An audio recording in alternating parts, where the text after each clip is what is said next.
Hey, what's up guys? Jason here. Hope you guys are doing good. Just wanted to hop on and just share something uh, really cool, monumental period again. Today is 4 years complete sobriety. So the last thing I quit was Kratom 4 years ago. It's just a trip. It's already been 4 years, quit drinking, quit smoking weed, quit painkillers, whatever, bunch of different stuff. Kratom was the last thing that I had to let go of with substances. And so here we are at 4 years complete sobriety. And yeah, just a time to reflect, a time to just really just be so thankful.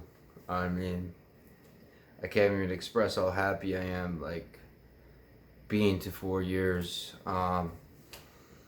Gosh, at this point, it feels like I've gone 10 years, But looking back at, even year one, year two, year three, all the way up to where we're at now, it's not so much, it doesn't matter really so much how far I've gone. It does matter, but it's not about the number. It's not like how many days I've been clean. It's about the fact that I am clean, and I'm in reality, I'm no more free today than I was the first day I quit.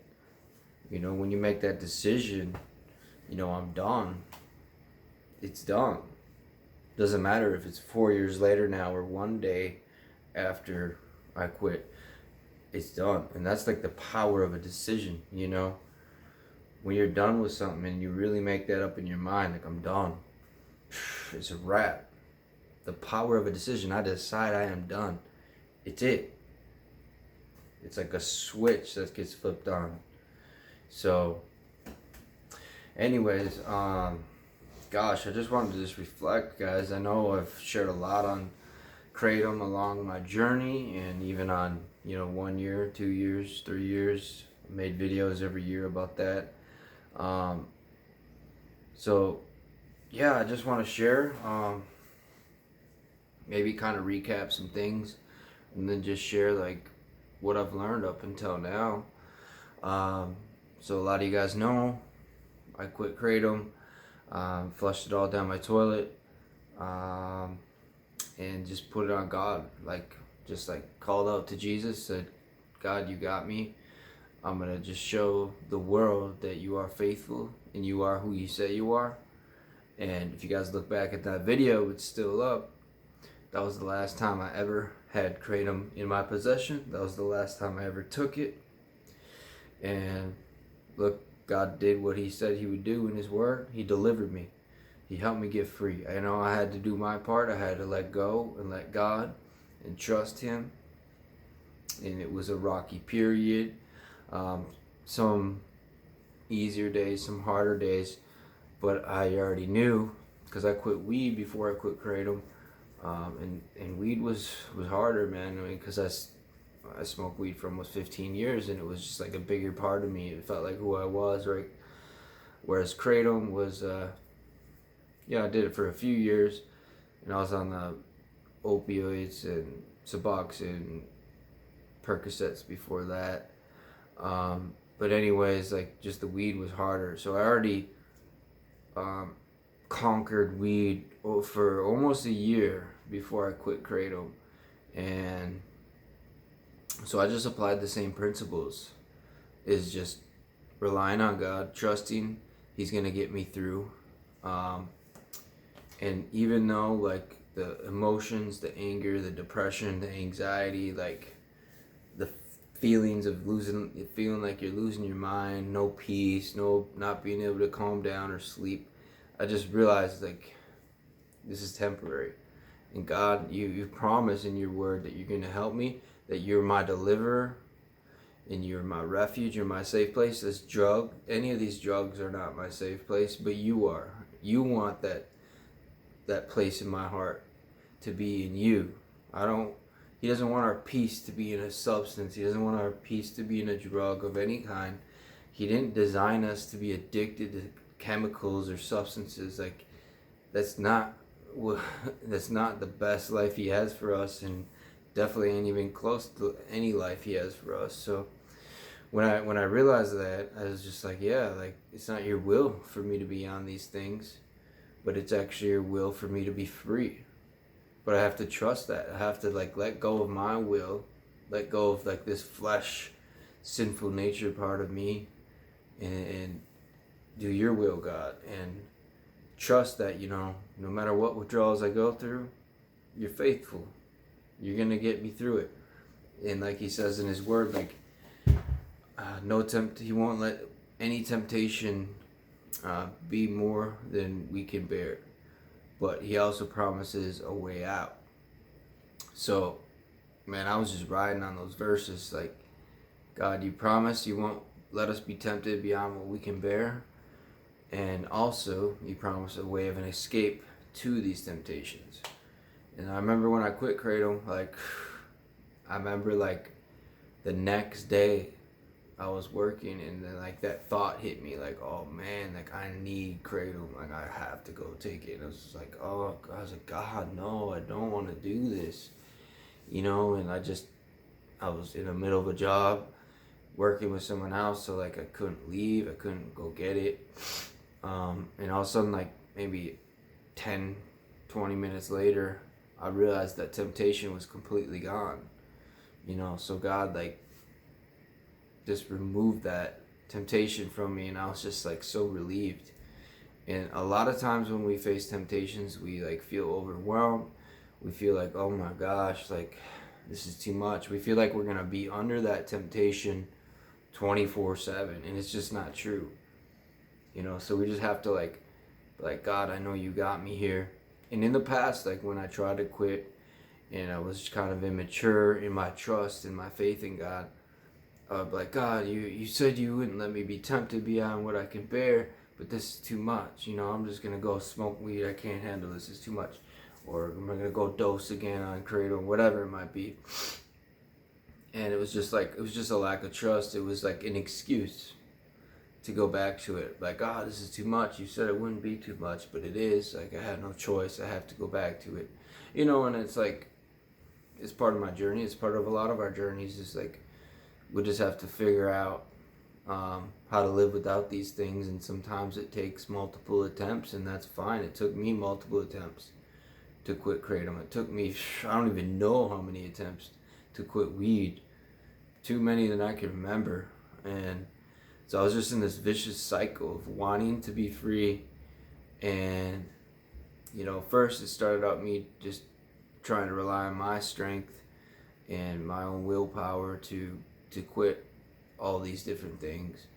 But then I realized, like, yeah, I need you, God. Like, I have to have your help to be able to do this. And even after, like, knowing that and asking God for help, it was still a struggle. It still took multiple attempts. Like, I wanted to quit weed for like 3 years before I finally did. I wanted to quit Kratom, like, definitely a year and a half, maybe 2 years before I did. And it was just like this period of struggle and suffering and not understanding, like, God, like, why aren't you just making me free, But, like, through that struggle and through those trials, I realized, like, he was teaching me. He was maturing me. But he still had grace with me too, like, through my mistakes, through my using, through my going back into these sinful things and addictions. Like, his love never left me. And, like, it taught me some valuable lessons that I may not have understood the value of if he just, like, boom, set me free. So I appreciate the struggle. I appreciate the suffering, all the pain I had to go through. It made me that much more understanding of the value of being free. Like, it makes you understand too, like, how you never want to go back to it. And the craziest thing is I still have dreams. I don't think they're right. I think they're attacks from the enemy, but I still have dreams of me smoking weed. And sometimes some other, like I had a dream last night of all times, like of my old friend, and he had a bag of coke, and like it was tempting in my dream. Like I didn't do it in my dream, but like it it was tempting in my dream. And like I've had so many dreams of me smoking weed. Cause in my mind, like I know, like actually next month will be 5 years without weed. Um, and I still have occasional dreams of me smoking weed, but like it's weird when I dream of smoking weed, it's like I have the memories of all the other dreams of smoking weed while I'm in that dream. And so it's like I'm like in my dream feeling hypocritical because I'm like feeling like I quit because I know I quit, but I'll have all these memories of all these other dreams while I'm dreaming of me smoking weed. I'm like, no, dude, you didn't quit. You actually just smoked. You know, you smoked a while ago, you smoked this time, you just smoked today.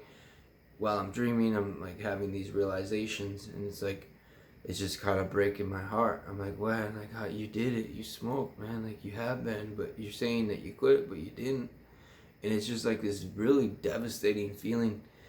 And I think it's just from the enemy, man, like trying to like mess with my mind, trying to mess with my identity, trying to define me as someone that still partakes in that when I have nothing to do with that. And I have nothing to do with any like anything to do with weed, like that has to do with like getting you high. Like I know there's this Delta 8.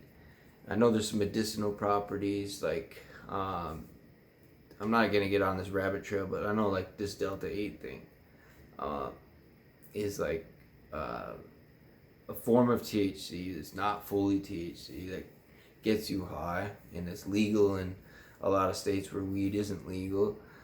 And it's a rabbit hole, but I don't want to justify. And to be honest, like just to keep it real, guys, like there's this nutrition shop that like offered me free samples, and it was so tempting. It was so tempting, and I didn't take them. I was like, no.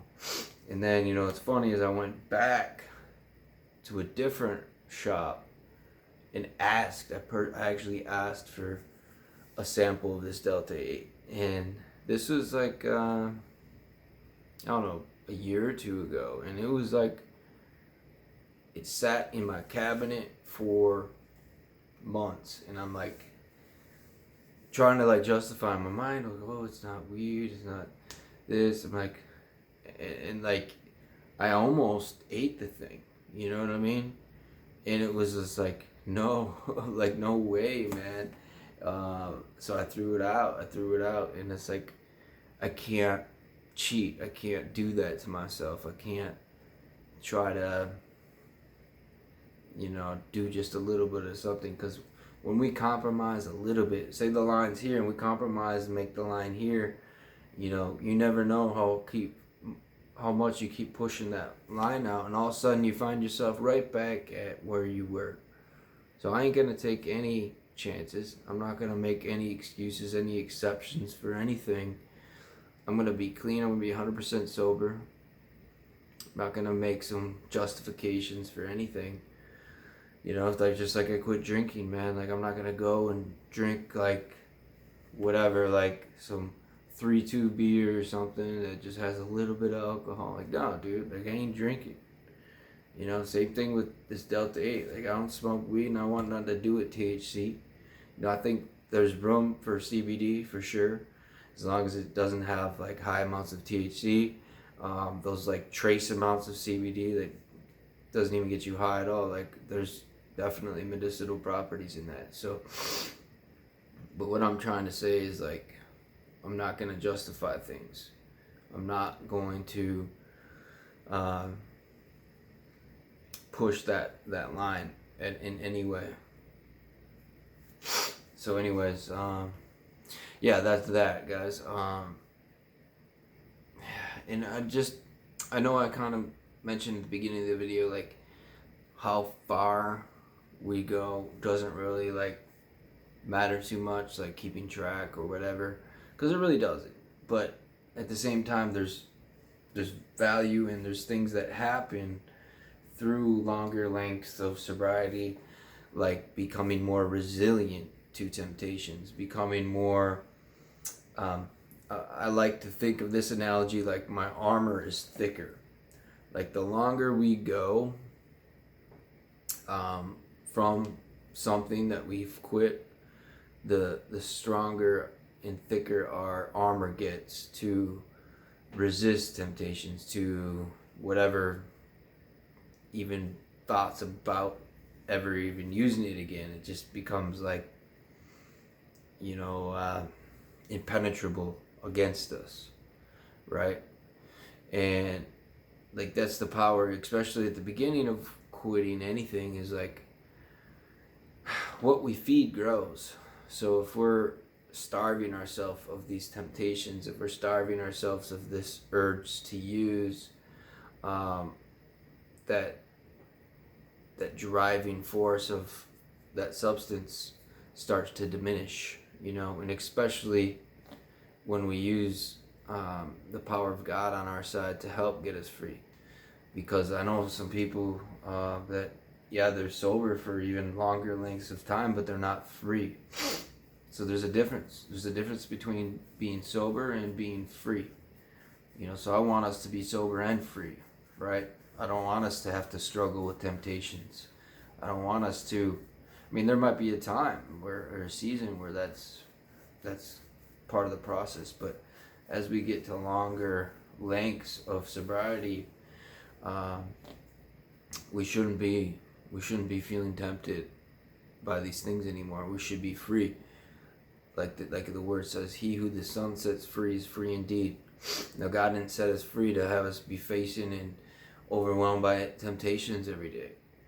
And if that's still occurring longer in your journey, we got to ask the question, like, are we really trusting God? Are we really relying on Him? Or have we been doing this on our own strength? Because tell you what, truth is, God is stronger than us. No matter how prideful, no matter how big and bad you might feel you are, we're super weak compared to God. So why even try to compare? Why try to have this ego trip? Like just humble ourselves. But God, I need you, and I'm not ashamed of it. God, you're more powerful than me. I want to use your strength. I want to use your power rather than mine. And not that we don't use any of ours. Like we give everything we've got to God, and He can work with that. So our surrender, our will, we yield to His. He gives us His power, His strength, and boom, like once we start trusting Him, growing with Him, like we understand, like, wow, like God is faithful. It's not His will for me to be doing these things. It's His will for me to be free. And if I trust Him, if I'm growing with Him, if I love Him, if I'm repented of these things, if I've asked for forgiveness of these things, man, He's going to forgive us. He's going to set us free, and He's going to keep us free. And He's going to teach us so much about who we are, where we don't even want anything to do with these things. And He's going to show us that all we need is found in Him. All we need is found in Jesus. All we need is found in God. God designed life. He made life. He made us.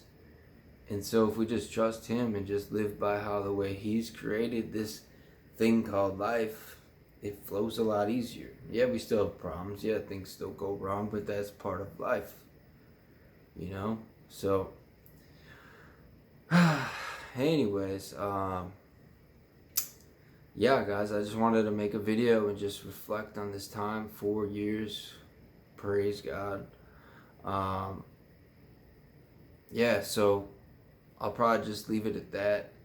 If you guys have any questions about anything along my journey, like feel free, drop comments. I'll definitely get back to you and just answer to the best I can. I just want to help, and I want you all to get here too. So anyways, I love you guys. Have a blessed week and hang loose. Peace.